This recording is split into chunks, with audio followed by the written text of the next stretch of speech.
This is the plaintiff, Nicoletta Longo. She says the defendant was one of her best friends, so they moved in together and split the rent. Unfortunately, the defendant started living a lifestyle she didn't approve of, and tensions in their relationship led them to part ways. The defendant moved out, stiffed her with 3 months' rent, and she's here suing her one-time pal for the $2,730 she's owed. This is the defendant, Natalie Noriega. She says the plaintiff developed a hostile attitude towards her once they began cohabitating. Her boyfriend practically lived there. He didn't contribute in any way, and she had enough of it and moved out. She gave the plaintiff ample notice. She's not paying for any rent when the plaintiff lived there with her boyfriend, and she thinks the judge will side with her today. She's accused of getting unfriended. All parties, please raise your right hand. Welcome back to the People's Court. Next case in the docket. These litigants were friends until they moved into an apartment together, and the defendant started this weird lifestyle, so the plaintiff says. And the defendant says the plaintiff was the hostile one and let her boyfriend live there rent-free. It's the case of lifestyles of the not-so-rich and famous. Thank you, Douglas. Nicoletta Longo. Yes. You are suing Natalie Noriega for $2,730 for June, July, and August rent, her half of it, that according to you, she didn't pay. What's going on here? So basically it started, me and Natalie were friends in high school, and we ended up going to the same college in Boston. Freshman year, we decided to do the dorm on campus, and after that, for sophomore year, we decided we wanted to get an apartment together. Okay, in freshman year, did you two get along? Yeah. You were right in each other's faces in the dorm. Exactly. Yeah. Right? Everything was hunky-dory. So hunky-dory, you decided to get an apartment together. Exactly. All right, so you get an apartment together. It's a one-bedroom apartment. Yes, ma'am. So you have each of you have a twin bed in the bedroom? Yes. And then there's a living room? Yes. Kitchen? Yes. Okay. And each of your rent is $910? Yes. All right, you move in together, everything's great. Yes. Good friends, best friends. Yeah. Wow, so sad. All right, so now you move, you're together in an apartment in your sophomore year, and what happens? So at the beginning, everything was going good. I would say around maybe early December, we started just little arguments more and more, but everything was still okay. What was it about? What do you think? It was more, for me, I just saw our lives going in different directions. How so? I think our living styles were different. I'm more a neat freak, and I know this, and she's a little messier than me. But didn't you guys know that in freshman year? We did. You did? But it just, right. Things started, like, we was just bickering off of that. It got testy. Yeah. I read the text, okay? So she texts you and says, and it was kind of sassy the way you said it, but, you know, like, so would you like me to pick up after you because you left a bottle, you left this, because she doesn't want to live that way. And why should she? She's not sure. No. Why does she have to pick up after you? Completely understood. Okay. If I may, though, prior to those text messages, there was one incident which I kind of mark as the starting point of all of this kind of falling down. She decided to go on to Virginia, I believe, for 4 days throughout the weekend, and I worked doubles. I was working over 70 hours a week and going to school, and we had the dog in the apartment. He was probably What do you mean by we had the dog? So her uncle said that when we moved into an apartment together, he would help us get a dog. So he purchased the dog for us. We drove to Maryland together over the summer, got the dog, like at 6 weeks old maybe or something. What a bad idea this is.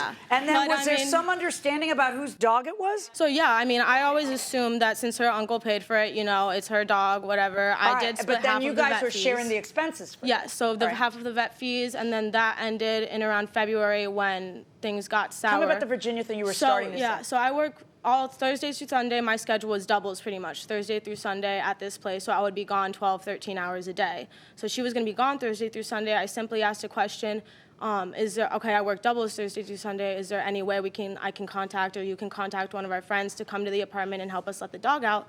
He's a 6-month-old puppy. We don't wanna leave him in the apartment all day alone. Which is why sophomores shouldn't have dogs. Yeah. That's my theory. My personal theory is you got plenty of time for responsibility later. I can't tell you how short this little window you've got going on here is. And so why, okay, so go on. So she just got upset, I guess, by that question, and she said that if it's going to be such a big problem for our dog to be staying in our apartment, I'll just have my mother drive all the way up from Connecticut and take him home for the weekend.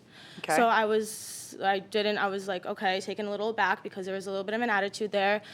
She started FaceTiming her boyfriend, complaining about that I said no about the dog, and so I knocked on the door and I confronted. Said no about the dog. What does that mean? Like said no, like didn't say no, but it was like she was relaying it to him as if it was an inconvenience for me to be staying home with the dog. How do you know? Because you could hear her? Yes, because she was in. So we have. Was she texting him or was she talking to him? She was talking to him on the phone. Okay, go ahead. And so I knocked on the door, opened the door, and I was like, if we're gonna be roommates, not friends, let me know because there's been a distance between us lately. And she was like, don't worry, we've been roommates for the past 6 months anyways.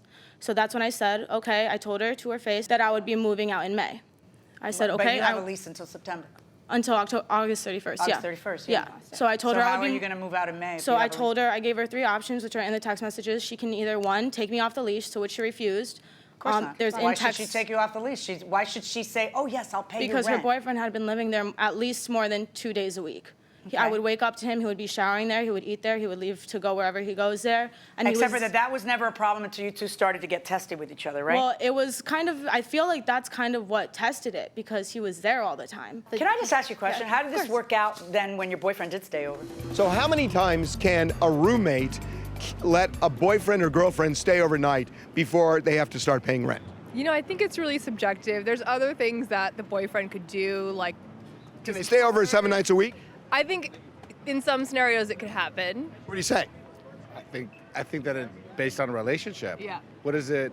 Why is there a number? See why this is difficult? But That you move in and then all of a sudden they get a boyfriend or girlfriend and it's like, what's going on here? Going inside the courtroom. He would stay over, and he would just stay in the room with me. And her? Yeah, and her. She had no issue until this time because I would ask her, I'd be like, do you have an issue with the amount of time he's spending over here? And No.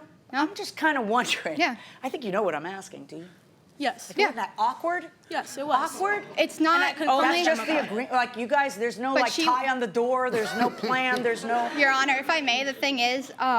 Where did you guys learn If I May? yeah, Watching TV? No, I You don't learned... have to say If You May. Go Your ahead. Honor, I learned from the defendant, actually, because I was friends with her the year before when we lived in the dorms and before that when she had the same boyfriend, so I got to listen to more than you can imagine from over there. So So, creepy. Your Honor, There's and a difference it between wasn't just living me. in the same room with a couple, and there's a difference between a boyfriend who goes to school in New Hampshire and visits Right, his but girlfriend in show Boston. me where you All the ever time. complain about anything until she starts didn't. telling you to clean up. I need you to do your own dishes, share cleaning and vacuuming. Because I'm never carry your home, weight. so- And you say, I'm not going to be told what to do. So you can either wait till I have time to do it or you can take action yourself. I'm barely home anyways. The mess is usually just my room. Just my room is a It was room you our share with room. her. This is the one weekend I had the apartment to myself, so calm down. I'm not explaining myself. I'm done with this conversation. I'm moving out in May. She says, I don't care if you move out, pay your rent, LOL. And then all of a sudden, through these texts, I'm not going to read them all out loud, but through these texts, the conversation is, you know what? I'm just going to move into the living room by you, right? Which I kind of don't blame you. So by this point, were you guys even talking to each other? No, we just lived I together. left May 15th, though. So you guys weren't even talking to each other? We Do you talked- miss each other at all, or it just got so bad you're done? I miss the times we had together because I think we did have a good time, but at this point, I don't think... It's not going to it's not going to work out. No, it's never going to work out to what it was because you guys don't communicate. And maybe it doesn't have to, you know? It's just kind of sad. So in any event, tell me your legal reasoning for why you think that your name would be on a lease and you wouldn't have to pay throughout the summer. So I texted her each and every time that I told her that I would be moving out in May. I gave her the 3 options. 1, have your boyfriend pay. 2, have your father, who's been paying your bills, pay the other half.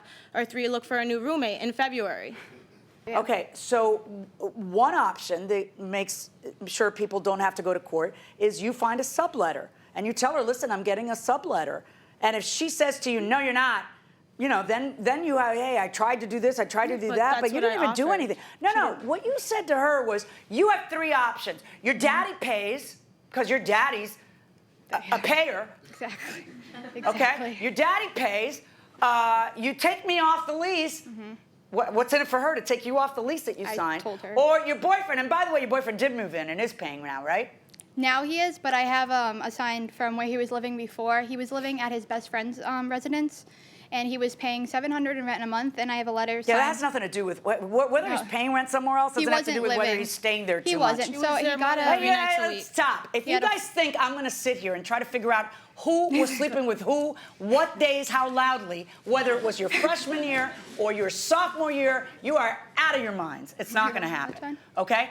When you want to tell me that Judge, I was constructively evicted out of that place by the amount of time that John was staying there. He was there every single day, and that was such a problem for me. I couldn't live there. I was constructively evicted out of there. Show me evidence of that.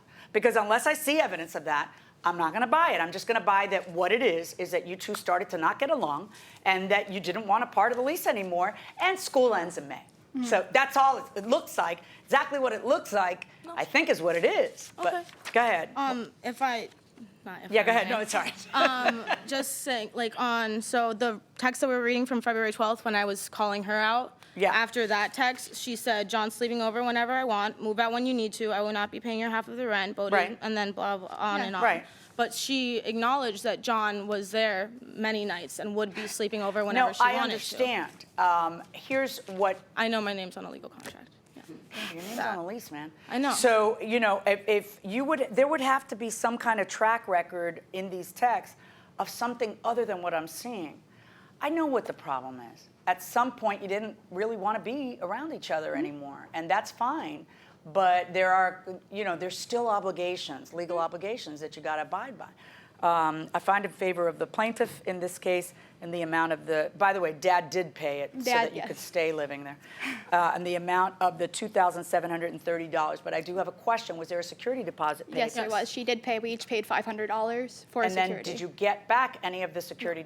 No. All right. So from that $2,730, $500 should come off of it for your security deposit, correct? Sure. Yeah. So $2,230 verdict for the plaintiff. Perfect. Good luck, folks. Thank you.